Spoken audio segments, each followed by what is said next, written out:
তারুণ্যের প্রথম ভোট ধানের শীষের জন্যই হোক। ছাত্র সমাবেশে এমন আহ্বান জানালেন বিএনপির ভারপ্রাপ্ত চেয়ারম্যান তারেক রহমান। রবিবার ছাত্রদলের সমাবেশে তিনি বলেন, প্রতিহিংসা নয়, ভবিষ্যৎ রাজনীতি হবে জীবনমান উন্নয়নের, আর কর্মসংস্থানই হবে বিএনপির আগামীর নীতি। ফ্যাসিবাদ ও উগ্রবাদ ঠেকাতে শিক্ষার্থীদের সচেতন থাকার কথাও বলেন তারেক রহমান। শফিকুল হকের প্রতিবেদনে বিস্তারিত।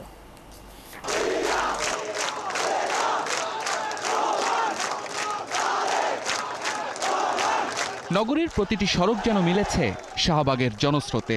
সকাল গড়িয়েছে দুপুরে, শহরের রক্তচাপ বেড়েছে তরুণদের পদচারণায়। জুলাই অভ্যুত্থানের বর্ষপূর্তিতে জাতীয়তাবাদী ছাত্রদলের এই সমাবেশ রূপ নেয় জনসমাবেশে, যেখানে সারা দেশ থেকে ছুটে এসেছে হাজারো নয় লক্ষাধিক তরুণ, যাদের চোখে স্বপ্ন, হৃদয়ে মুক্তির আহ্বান। স্পেশাল আবদার মানে মজার কিছু, তাই আমার সিক্রেট ম্যাগি স্বাদে ম্যাজিক ফ্রম নেসলে।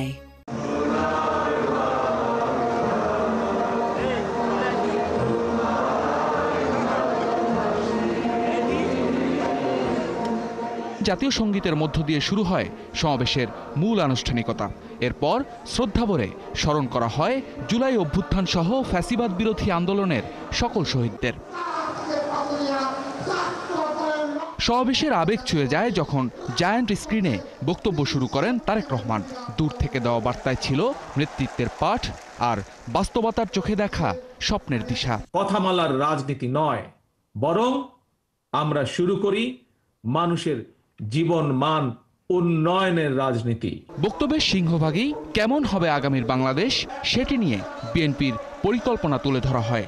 বিএনপির এই শীর্ষ নেতা জানান, কোন নীতিতে রাষ্ট্র পরিচালনা করবেন তারা। বিএনপির আগামী দিনের নীতি কর্মসংস্থান সৃষ্টি আর নিরাপদ কর্ম পরিবেশ নিশ্চিত করার রাজনীতি। আজকের এই জনসংখ্যাকে জনসম্পদে রূপান্তরিত করার রাজনীতি। বাংলাদেশ এখন একটি পরিণত দেশ। এই পরিণত বাংলাদেশের জনগণ আর বিভেদ, বিরোধ, প্রতিহিংসা, প্রতিশোধের রাজনীতি তারা চায় না। আসন্ন নির্বাচনে হারানো ভোটের অধিকার প্রতিষ্ঠার যে সুযোগ তৈরি হয়েছে, সেটি কাজে লাগানোর তাগিদ তারেক রহমানের। স্বাবলম্বী দেশ গড়তে ভোটের অধিকার ফেরাতে সমর্থন ও সহযোগিতা চাইলেন বিএনপির ভারপ্রাপ্ত চেয়ারম্যান। আসন্ন জাতীয় নির্বাচনে তোমাদের হারানো ভোটের অধিকার পুনঃপ্রতিষ্ঠা এক বিরাট সুযোগ তৈরি হয়েছে। আজকের এই সমাবেশে উপস্থিত ছাত্র দলের নেতা কর্মী এবং প্রিয় শিক্ষার্থী ভাই বোনদের মাধ্যমে সারা দেশের সকল শিক্ষার্থী এবং তরুণ প্রজন্মের কাছে আজ আমার একটি আহ্বান থাকবে। তারুণ্যের প্রথম ভোট ধানের শীষের জন্য হোক। কি সেই আহ্বান? তারুণ্যের প্রথম ভোট ধানের শীষের জন্য হোক। প্রবীণদের পরামর্শ আর তরুণদের প্রচেষ্টায় গড়ে উঠবে আগামীর বাংলাদেশ, সেই প্রত্যাশা জানান ছাত্রদলের সাংগঠনিক অভিভাবক। শাহবাগের ঐতিহাসিক এই সমাবেশ যেমন ছিল গণতান্ত্রিক অধিকার আদায়ের জোরালো উচ্চারণ, তেমনি রাজনৈতিক শিষ্টাচার ও পরিণত নেতৃত্বের বার্তা।